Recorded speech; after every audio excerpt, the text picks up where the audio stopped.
अब हम लोग नेक्स्ट टॉपिक में आ गए हैं। टॉपिक का नाम क्या है? ये रहा हम लोग के पास कॉस्ट ऑफ डेब्ट यूजिंग प्रेजेंट वैल्यू मेथड। तो यहाँ पे प्रेजेंट वैल्यू मेथड के हिसाब से हम लोग को कॉस्ट ऑफ डेब्ट किस तरह से निकालते हैं। ये क्या होगा? यील्ड टू मैच्योरिटी इसे बोला जाता है। यील्ड टू मैच्योरिटी अप्रोच भी इसे बोला जाता है। तो ध्यान दीजिए, कॉस्ट ऑफ डेब्ट निकालना हम लोग सीखेंगे प्रेजेंट वैल्यू मेथड के हिसाब से, जिसे बोला जाता है yield to maturity approach. Okay, अब यहाँ ध्यान दीजिए, ये जो हम लोग को आया रहा है इंटरनल रेट ऑफ रिटर्न, ये अभी जो हम लोग पढ़ने वाले हैं कुछ देर इस वीडियो में बेसिकली, तो वो जब तक आप लोग कैपिटल बजटिंग चैप्टर पढ़ के नहीं आए हो या इन्वेस्टमेंट डिसीजन जिसे बोला जाता है, तो अगर वो पढ़ के नहीं आए होगे तो अभी आप लोग को उतना समझ में नहीं आने वाला है। बिल्कुल समझ लो ना कि समझ में नहीं आने वाला है। फिर भी जब एक बार आप लोग कैपिटल बजटिंग पढ़ लोगे, इन्वेस्टमेंट डिसीजन पढ़ लोगे, एक ही चैप्टर है जो चैप्टर नंबर आई थिंक 7 होगा, तो वो चैप्टर पढ़ने के बाद आप लोग को ये समझ में आएगा। तो इसलिए आप लोग कॉपी में लिख करके रख लीजिए इस टॉपिक के पास, ये पढ़ना है आफ्टर कैपिटल बजटिंग।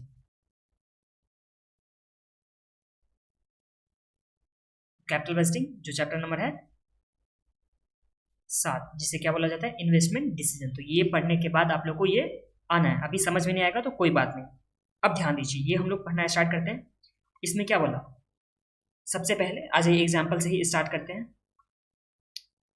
एग्जाम्पल दे रखा हुआ है जिसमें क्या है, a company issue 10% debenture of ₹10 each on 1/4/2013। तो यहाँ पे 1/4/2013 को, ये रहा 1/4/2013 इशू हो रहा है। क्या हो रहा है इशू? तो 10,000 डिवेंचर जिसका फेस वैल्यू कितना है 100, और ये रहा कितना परसेंट वाला, तो ये रहा 10% डिवेंचर। ये हम लोग के पास सबसे पहले दे रखा हुआ है टू बी मेच्योर 1/4/2018। तो ये मेच्योर कब होगा? 2018 को। ये रहा 1/4/2018, तो मेच्योर होगा 1/4/2018। तो यहाँ से लेकर के 1/4/2013 से लेकर के 18 तक कितना मंथ ईयर हुआ? तो ये देखिए, ये रहा हम लोग के पास 13, एंड 13 से लेकर के 18 जब जाएंगे तो हम लोग के पास कितना ईयर हो जाएगा? तो इसमें ईयर हम लोग का हो जाएगा 5 ईयर। 5 ईयर ही हुआ ना, तो 5 साल बाद ये क्या होने वाला है? मैच्योर होने वाला है। The company wants to know the current cost of its existing debt and the market price of the debenture is 80। तो यहाँ पे हम लोग को मार्केट प्राइस दे रखा हुआ 80। फिर क्या बोला सम्स में? Compute the cost of existing debenture assuming 35% tax rate. तो हम लोग को निकालना है कॉस्ट ऑफ डिवेंचर निकालना है, मतलब कॉस्ट ऑफ डेब्ट निकालना है, जिसमें टैक्स रेट हम लोग को कितना दे रखा हुआ है? 35% दे रखा हुआ है। तो देखिए इस सम्स में क्या हो गया, सबसे पहले हम लोग के पास क्या दे रखा हुआ है सम्स में? आ जाइए कॉपी में ही आ जाइए, फाइनेंशियल मैनेजमेंट, ये रहा हम लोग कॉस्ट ऑफ। तो यहाँ देखिए सबसे पहले ये रहा हम लोग का एग्जाम्पल। इस एग्जाम्पल में सम्स में क्या दे रखा हुआ है? तो सबसे पहले 1/4/2013 को डिवेंचर इशू हुआ था, जो 10% डिवेंचर था हम लोग का, कितना नंबर में? तो 10,000 हो गया था, और जिसका फेस वैल्यू कितना था? 100 था। तो ये हम लोग का हो गया 100 फेस वैल्यू। ये रिडीम कब होगा? तो इसका मैच्योरिटी लाइफ है 1/4/2018। तो यहाँ से यहाँ तक कितना ईयर हो गया? तो यहाँ से यहाँ तक हम लोग का हो गया 5 ईयर। और हम लोग को बोला यहाँ पे मार्केट प्राइस कितना दे रखा हुआ है इस डिवेंचर का अभी? तो ये रहा मार्केट प्राइस हम लोग को दे रखा हुआ है ₹80, एंड टैक्स रेट दे रखा हुआ है 35%। और हम लोग को निकालना क्या है? तो निकालना है कॉस्ट ऑफ डेब्ट। सम्स में तो बस हम लोग को इतना ही दे रखा है, कॉस्ट ऑफ डेब्ट निकालना है। अब देखिए बुक में आ जाइए, बुक में किस तरह से दे रखा हुआ है। देखिए जैसे ही अगर आज के दिन में अगर कोई डिवेंचर को सेल करना चाहेगा तो उसके पास कितना पैसा आ सकता है? तो ये उसके पास कितना आ सकता है? 80 आ सकता है, जो करंट मार्केट प्राइस है हम लोग को। और ये जो 5 साल के बाद रिडीम होगा, ये जो डिवेंचर यहाँ पे 100 रुपीज फेस वैल्यू का दे रखा हुआ है, ये तो 5 साल बाद रिडीम होने वाला है ना। तो यहाँ पे 5 साल तक इसे क्या मिलेगा? तो 5 साल तक इसे इंटरेस्ट मिलता रहेगा। तो इंटरेस्ट कितना मिलेगा? तो ये रहा 100 फेस वैल्यू, और 10% डिवेंचर है, तो 100 का 10% कितना आ गया? ₹10। तो ये ₹10 क्या मिलेगा? इंटरेस्ट मिलेगा। बट यहाँ पे इंटरेस्ट के वजह से टैक्स का तो सेविंग होता है ना, 0.35 टैक्स दे रखा हुआ है। इस तरह से अल्टीमेट देखा जाए तो कंपनी को इंटरेस्ट कितना लगा? तो कंपनी को इंटरेस्ट सिर्फ 6.5 लग रहा है। ये समझ में आ गया आप लोग को? देखिए सबसे पहले यहाँ देखिए आप लोग, हम लोग के पास कितना है? अगर आज के दिन में P0 देखा जाए करंट मार्केट प्राइस, तो आज के दिन में कितना प्राइस है? 80 है प्राइस। ओके, अगर कोई परचेज करना चाहता है तो 80 में परचेज कर सकता है कंपनी से। कंपनी इंटरेस्ट देगा कितना पे, तो फेस वैल्यू कितना है, फेस वैल्यू 100 है, तो हमेशा इंटरेस्ट जो होता है हमेशा फेस वैल्यू पे होता है। और डिबेंचर कितना परसेंट है, 10% डिबेंचर है, तो इंटू कितना हो जाएगा 10%, तो ये इतना आ जाएगा इंटरेस्ट। बट इस इंटरेस्ट देने की वजह से कंपनी का क्या होता है, टैक्स का सेविंग होता है, जो हम लोग पहले कर चुके हैं। तो टैक्स का कितना सेविंग होता है, तो यहाँ पे 1 माइनस 0.35, टैक्स का सेविंग कितना हुआ 0.35 सेविंग हुआ। इस तरह से अगर इसे हम लोग सॉल्व करेंगे तो ये कितना आ जाएगा 6.5। तो अल्टीमेटली कंपनी को जो इंटरेस्ट लग रहा है कितना लग रहा है 6.5 करके। ये समझ में आ गया आप लोग को। अब ये 5 साल बाद क्या होगा, 5 साल बाद क्या होगा यहाँ पे, तो 5 साल बाद होने वाला रिडीम होने वाला है, और रिडेम्पशन का वैल्यू कितना हो जाएगा 100 हो जाएगा। ये 5 साल बाद रीपेमेंट होगा, पेमेंट कितना होगा, तो पेमेंट यहाँ पे 5 साल बाद 100 होने वाला है। तो देखिए आज के दिन में कोई परचेज करना चाहेगा तो 80, उसके बाद उसे इंटरेस्ट कितना मिलेगा 6.5, अगर देखा जाए नेट ऑफ टैक्स तो 6.5, और उसके बाद 5 साल बाद कितना मिलेगा पैसा, तो 5 साल बाद यहाँ पे 100 मिलने वाला है पैसा। ये समझ में आ गया ना, सिर्फ एक डिबेंचर के लिए अगर हम लोग सोच रहे हैं तो इस केस में देखिए अगर हम लोग इसका एनपीवी निकालेंगे, जब नेट प्रेजेंट वैल्यू निकालेंगे, ये नेट प्रेजेंट वैल्यू कैसे निकालते हैं, तो ये हम लोग कैपिटल बजटिंग में सीखे होंगे। कैपिटल बजटिंग अगर आप लोग करके आए होंगे तो यहाँ पे कैपिटल बजटिंग में ये दे रखा हुआ था नेट प्रेजेंट वैल्यू कैसे निकालते हैं। बट अगर अभी तक कैपिटल बजटिंग नहीं पढ़े हम लोग, तो इसलिए जब आप लोग पढ़ के आओगे उसके बाद जब देखोगे तो ये आप लोग को समझ में आएगा। तो देखिए सबसे पहले जीरो पीरियड में क्या हो रहा है, जीरो पीरियड में यहाँ पे 80 रुपीज का क्या हो रहा है, कैश आउटफ्लो हो रहा है, मतलब 80 रुपये यहाँ पे जा रहा है। उसके बाद 1 से लेकर के 5 साल तक कितना मिलेगा, तो 1 से लेकर के 5 साल तक यहाँ पे मिलने वाला है 6.5 इंटरेस्ट नेट ऑफ टैक्स। यहाँ पे इंटरेस्ट मिलने वाला था ₹10 एक डिवेंचर के लिए, बट यहाँ पे फेस वैल्यू कितना दे रखा, 100 दे रखा था, 100 का 10%, तो यहाँ पे ₹10 मिलने वाला था। बट उसमें टैक्स 35% से टैक्स का क्या होता है, सेविंग होता है, तो जिसकी वजह से यहाँ पे इंटरेस्ट कितना मिलेगा, तो इंटरेस्ट 6.5 का मिलेगा। एक सेकेंड चेक कर लूँ रिकॉर्डिंग हो रहा है कि नहीं। तो ये हो गया हम लोग का बात। एंड उसके बाद 5 साल के बाद क्या होगा, कंपनी को रिपेमेंट करना होगा, 100 का रिपेमेंट करना होगा, तो ये हम लोग का क्या हो गया 100 हो गया। अब यहाँ पे एज्यूम कितना क्या है, डिस्काउंटिंग फैक्टर 10% एज्यूम क्या है, और एक डिस्काउंटिंग फैक्टर कितना परसेंट 15% एज्यूम क्या है। हमेशा IRR निकालने के लिए एक क्या करना होता है, डिस्काउंटिंग फैक्टर ऐसे एज्यूम करके निकालें जिसमें एनपीवी पॉजिटिव होना चाहिए, और एक डिस्काउंटिंग फैक्टर ऐसे निकालेंगे जिसमें एक एनपीवी क्या होगा, नेगेटिव होगा। ये सब एज्यूम करना होता है, डिस्काउंटिंग फैक्टर जो होगा वो एज्यूम करना होता है। यहाँ 10% के बदले कुछ और भी हो सकता है यहाँ पे, और जो ये 15% दे रखा हुआ है, तो इस 15% के बदले भी यहाँ पे कुछ और भी हो सकता है, तो ये एज्यूम करना होता है। यहाँ तक तो कुछ प्रॉब्लम है आप लोग को। अब ध्यान दीजिए, इसे एक बार इसमें ही देखते हैं, कॉपी में आ जाइए आप लोग।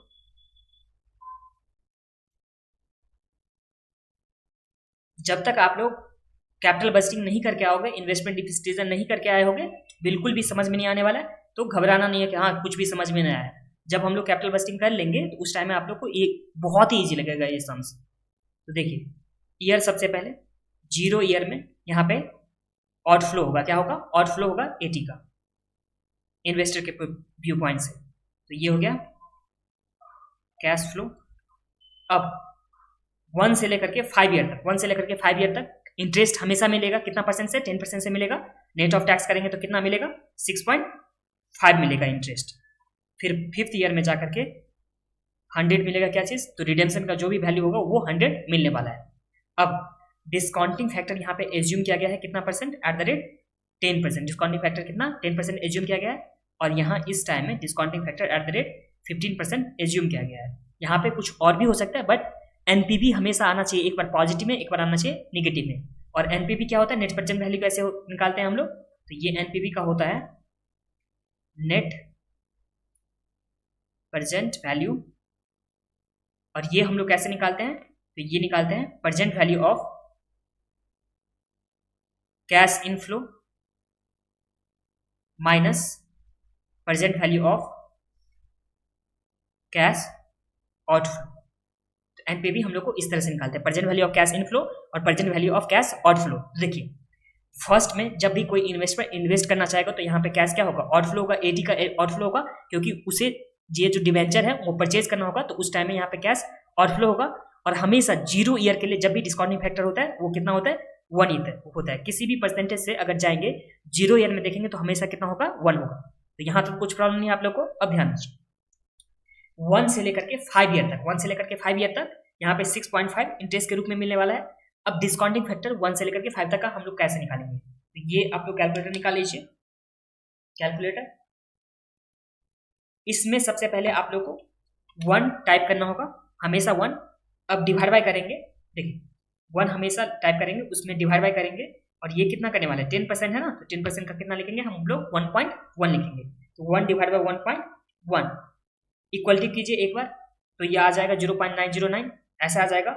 उसे एम प्लस में डाल दीजिए तो 1 साल का हो गया।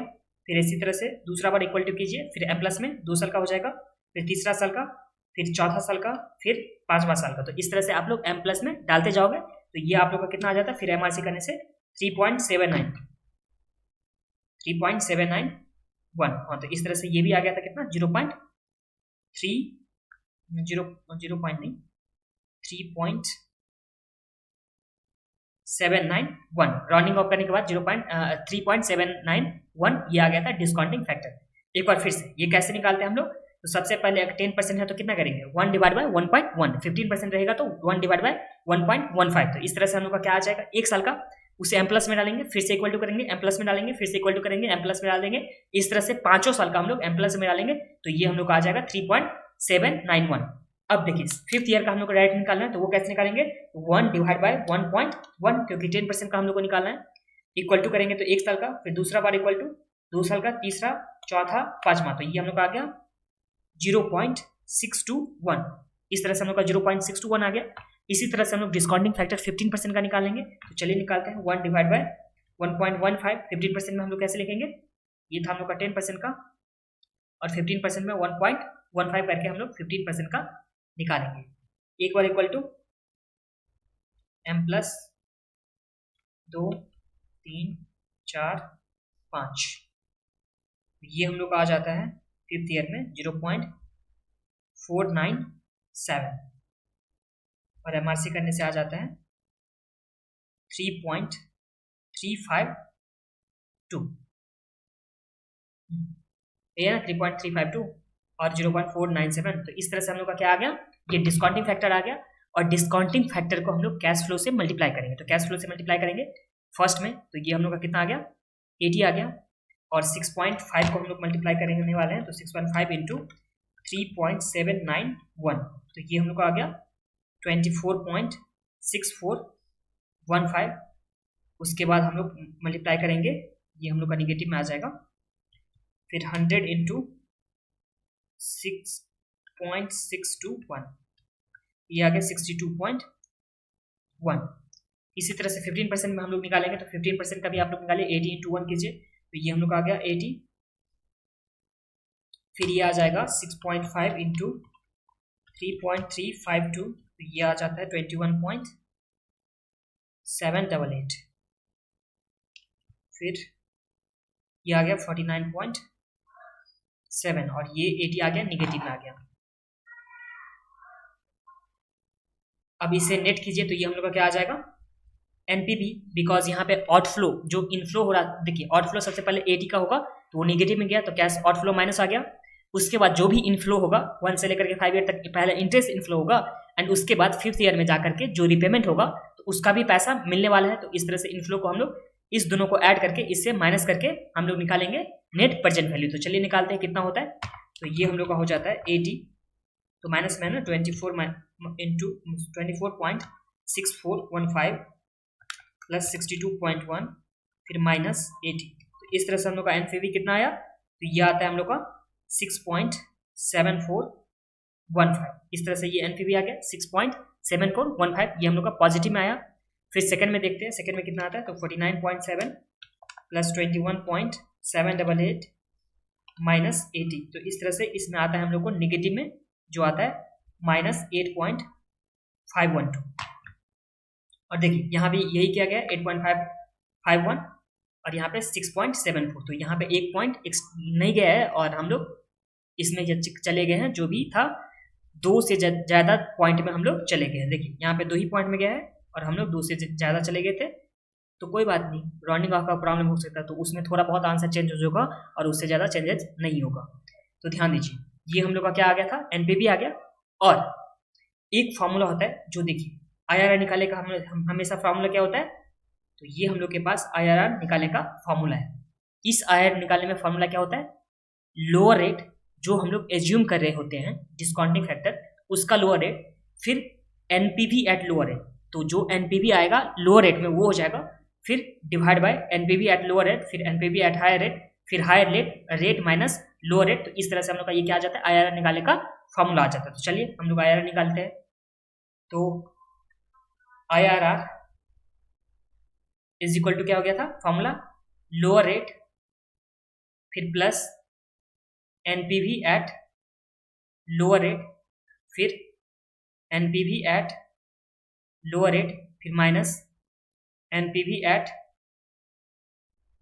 हायर रेट, फिर higher rate minus lower rate. तो इस तरह से हम लोग क्या निकालेंगे, तो इस तरह से हम लोग को निकालना है जो IRR होगा, कितना परसेंट होना चाहिए IRR, वो हम लोग निकालेंगे। तो चलिए देखते हैं कितना आता है। तो लोअर रेट हम लोग कितना एज्यूम किए थे इस केस में, तो लोअर रेट हम लोग का डिस्काउंटिंग का कितना था, तो ये था हम लोग का lower rate 10% and higher rate कितना था 15%। तो ये हम लोग लिखते हैं यहाँ 10 plus NPV at lower rate कितना है, तो 6.74, उसके बाद NPV एट लोअर रेट कितना है, तो 6.74, फिर माइनस करने वाले हम लोग NPV एट हायर रेट कितना है, तो माइनस 8.51, फिर इंटू 15 हायर रेट था, फिर लोअर रेट कितना था 10 था। इस तरह से चलिए IRR निकालते हैं, कितना निकल के आता है, तो ये हम लोग का निकल के आया 10 प्लस, इसे सॉल्व कीजिए कितना आता है,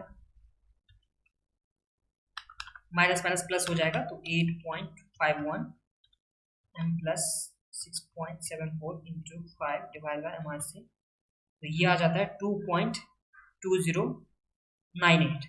तो ये आ गया हम लोग का 12.21%। ये हम लोग का क्या आ गया, तो ये हम लोग का आ गया IRR इस केस में कितना हुआ। तो IRR निकाले सीखे आप लोग, कैसे हम लोग निकाले हैं IRR। तो सबसे पहले हम लोग का स्टेप क्या था, तो सबसे पहले स्टेप था हम लोग को कैश फ्लो से हम लोग को निकालना था, NPV निकालना था, एक लोअर रेट से निकालना है, एक हायर रेट से निकालना है, और ये हमेशा एज्यूम करना होता है, और इस एजम्पशन में जो बुक में दे रखा हुआ है उससे हम लोग का अलग भी हो सकता है। तो यहाँ पे 10% एज्यूम किए और 15% एज्यूम किए, और ऐसा नहीं है कि सिर्फ 10% ही एज्यूम कर सकते हैं, दूसरा कुछ भी हम लोग एज्यूम कर सकते हैं, बट एक जो होगा NPV वो होना चाहिए क्या, एक माइनस में होना चाहिए, एक प्लस में होना चाहिए, मतलब एक निगेटिव एक पॉजिटिव होना चाहिए।